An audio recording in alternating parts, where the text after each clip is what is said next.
The blade driver assembly is attached to the engine's output shaft. It consists of the drive pulley that transfers power to the wheel drive transmission and a flange that supports the cutting blade. The blade drive assembly can be bent if the blade strikes something hard, like a rock, and the key that locks it to the output shaft can be sheared. Replacing the blade driver assembly is a repair that you can do yourself, and I'm going to show you how. Hi, I'm Mark Socha. Do-it-yourself repairs like these are easier than you might think. From lawn machines to cordless drills, kitchen mixers, Outdoor grills. our how-to videos walk you through each repair from start to finish. So doing it yourself means never having to do it alone. Let's get started. I'll begin by tipping the mower back so I can remove the blade. The blade is secured with a single blade bolt. I'll use the impact driver to remove it.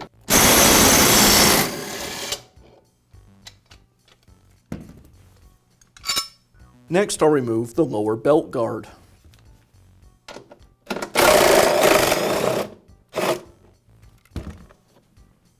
With the belt guard removed, I can remove the blade adapter. Now I can install the new blade adapter. There's a spacer inside the blade adapter I'll need to transfer. Now I'll reinstall the blade adapter.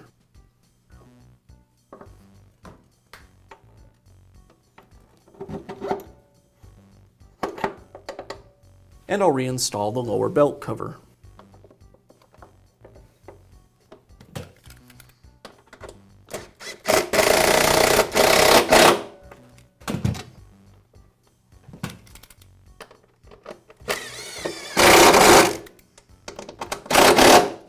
Now I can reinstall the blade.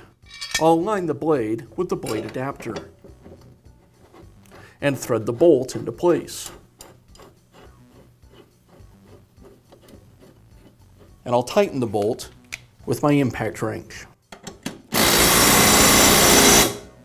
And that's all it takes to install a new blade driver assembly on your lawnmower. Be sure to check back often for new videos and expert advice. If you found this video helpful, give us a thumbs up And leave a comment.